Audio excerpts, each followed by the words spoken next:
आज इसार राना साहब हमारे साथ मौजूद हैं, उनसे हम करंट डेवलपमेंट पर बात करेंगे। अस्सलाम वालेकुम इसार साहब, बहुत शुक्रिया सबसे पहले तो जॉइन करने के लिए।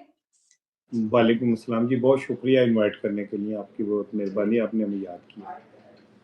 इसार साहब, आज फवाद चौधरी साहब ने ट्वीट किया और कैंसर अस्पताल से मुतालिक मरियम नवाज़ साहिबा जो है पंजाब में बनाने जा रही हैं, तो उनका जो एक पॉइंट था, मेरे ख्याल है कि वो एक अच्छा पॉइंट था, लॉजिकल पॉइंट था कि अगर पहले से ही वहाँ पे शौकत खानम मौजूद है, तो उसकी कोई ज़रूरत नहीं थी। अगर इसको कहीं और पे शिफ्ट किया जाता, तो बाकी लोग भी इससे मुस्तफ़ीद हो सकते थे। लेकिन उसमें फिर अस्मा बुखारी साहिबा ने मैसेज किया और उसको ट्वीट किया, उसका आंसर किया कि मेहनत कर, हसद ना कर। और उन्होंने सवालात भी उठाए कि शौकत खानम में जो है वो 3 स्टेज से ऊपर अगर कैंसर के पेशेंट्स होते हैं, तो वो लेते ही नहीं है। सबसे पहले आप इस पर क्या कमेंट करना चाहेंगे? अच्छा देखें, वो जो आज़मा बुखारी ने कहा है कि मेहनत कर, हसद ना कर, तो इमरान खान को अगर कम्पीट करना है, तो इमरान खान ने तो सरकारी पैसों से तो नहीं बनाया है।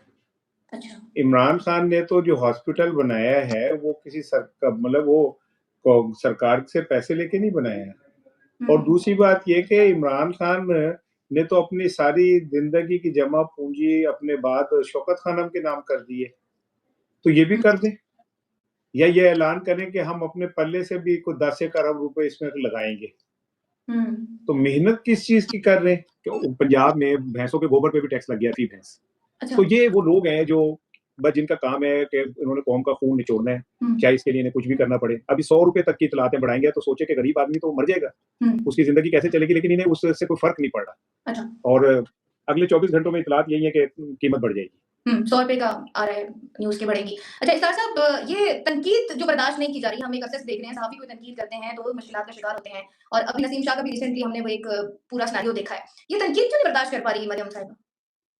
तनकीद बर्दाश्त करने के लिए आप में हौसला और ज़र्फ़ होना चाहिए। जब आप में हौसला और ज़र्फ़ खत्म हो जाता है, तो फिर तनकीद नहीं आप सुन सकते। फिर एक इनका माइंडसेट है, वो ये है कि हम शाही ख़ानदान हैं और किसी गुलाम की इतनी ज़रूरत नहीं है कि उन पे कोई कमेंट कर सके। और यही माइंडसेट उनकी हर चीज़ में नज़र आता है। और नसीम शाह को 2 करोड़ रुपए जुर्माना कर दिया है, तो आप मुझे बताएँ कि अगर एक बच्चे ने एक ट्वीट कर दिया, जो उसकी जज़्बात की अक्कासी था और उसके ऊपर फिर उसने वज़ाहत भी दे दी। लेकिन उसके बावजूद आपको पता है नसीम शाह का तो करियर खत्म करना चाह रहे थे। ये कह रहे थे कि उसका कॉन्ट्रैक्ट कैंसल करें और उसे फारिग कर दें। ये तो मोहसिन नकवी ने स्टैंड लिया और जुर्माना वगैरह करके उसकी जान बचाई है। लेकिन उसका करियर अभी भी खतरे में ही है, क्योंकि उसने मल्का आलिया के खिलाफ बात कर दी है, वो बच कैसे सकते हैं? अच्छा इसार साहब, अब चूँकि ये सारी खबरें भी एक जानिब अपनी जगह हैं, 28वीं तरमीम की भी कुछ बातें की जा रही हैं। उसके लिए हमने देखा है कि बिलावल भुट्टो की भी मुलाकात हुई, मौलाना फजल रहमान के घर भी दोबारा से डेरे लगाए जा रहे हैं। क्या लगता है आपको, वाक़ई आने वाली है 28वीं तरमीम? आएगी, क्यों नहीं आएगी? जिन्होंने 28वीं तरमीम लानी है, उन्हें कोई रोक सकता है? हाँ। और ये सारे जो हैं, मैं तो बार-बार कह रहा हूँ कि अपनी सियासी कब्र खोद रहे हैं। आने वाले वक़्त में इन्हें पता चल जाएगा कि इस टाइम वो जो कुछ कर रहे हैं, कल को उन्हें ये फेस करना पड़ेगा। इक़्तिदार तो, बादशाही तो कभी किसी की सदा नहीं रहती सिवाय अल्लाह के। तो आने वाले वक़्त में ये 28वीं तरमीम इनके गले पड़ जाएगी। उसमें तरमीम में कुछ है सूबे बनाने, फिर सूबों से जो फंड्स हैं वो थोड़े से काटना, कटौतियाँ करनी और क्या-क्या जो इन्होंने इमरजेंसी लगाने के इख्तियार। तो ये इतने ज़्यादा हेवी वो हैं कि ये लोग एक वक़्त आएगा कि ये अपने किए पे पछताएँगे, लेकिन तब पछताएँगे ना जब पाकिस्तान में होंगे। इक़्तिदार के बाद तो इन्होंने किसी ने रहना नहीं पाकिस्तान में।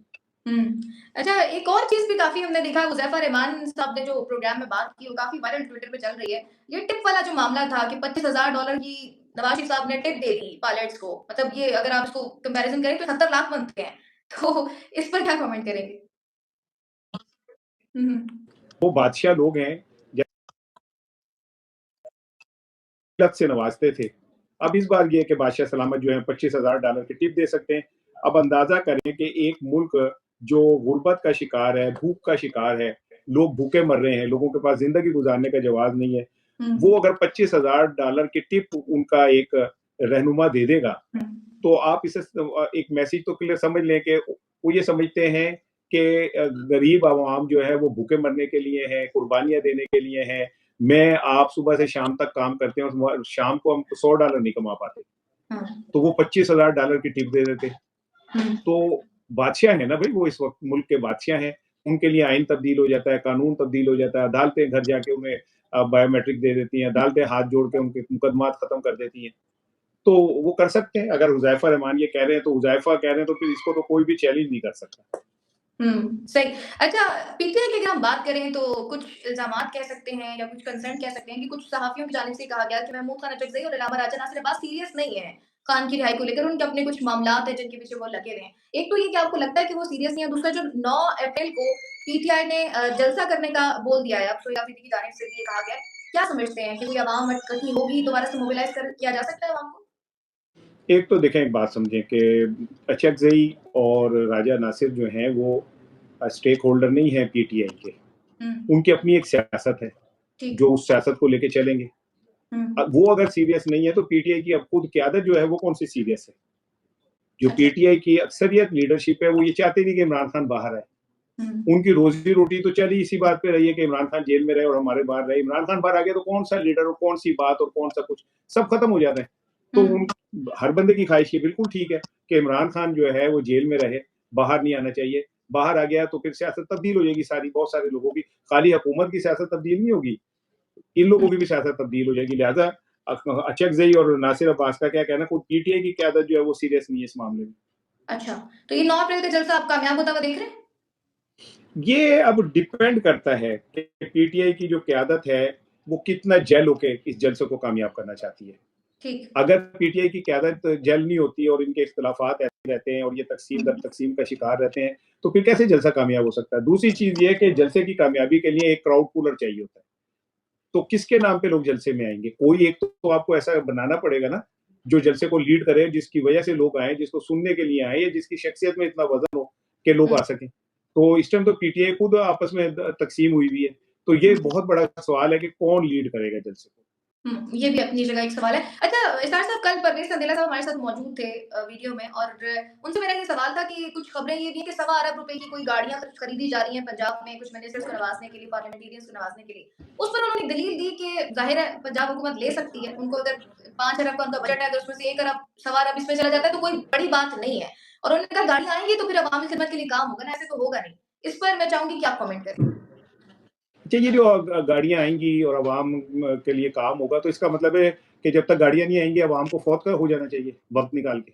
हुँ। और ये जो पहले ब्यूरोक्रेसी के पास गाड़ियाँ हैं, वो गाड़ियाँ हैं या रेड़े हैं जो चल नहीं रहे? हुँ। और अगर आपने गाड़ियाँ देके ही ब्यूरोक्रेसी से काम लेना है, तो वो तो आपको गाड़ी दे दें, मुझे दे दें, हम भी कर देंगे। हाँ। ब्यूरोक्रेसी का तो मतलब जो है, वो है टू सर्व द पीपल। हुँ। ठीक है ना? वो गाड़ियाँ कहाँ जाएँगी? आज तक आप सादगी की हुँ। मुहिम कर रहे हैं, आप लोगों को तलकीन कर रहे हैं, 2 स्कूल के बच्चों को बिठा रहे हैं। हुँ।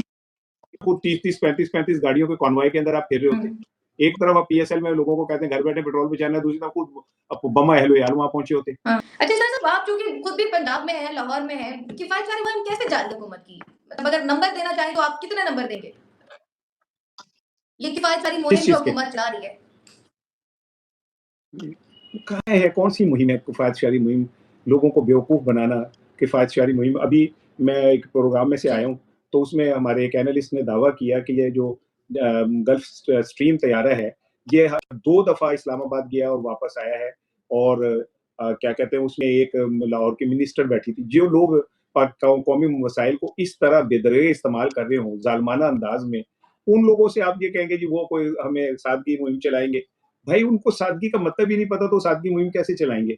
और हुँ। आप और मैं क्या सादगी करेंगे? हम कौन से क्या कहते हैं कोरोला कारों में या हम मर्सिडीज़ गाड़ियों में फिर रहे हैं। हुँ। तो हमने क्या सादगी करनी है? हम तो वैसे ही हैंड टू माउथ लोग हैं। बहुत शुक्रिया सारा साहब आपके कीमती वक़्त का। नाज़रीन, वीडियो का इख्तिताम करते हैं इस दुआ के साथ कि अल्लाह ताला पाकिस्तान पर अपनी रहमत नाज़िल फरमाए। आमीन सुम्मा आमीन। अपना ख़्याल रखिएगा। अल्लाह निगहबान।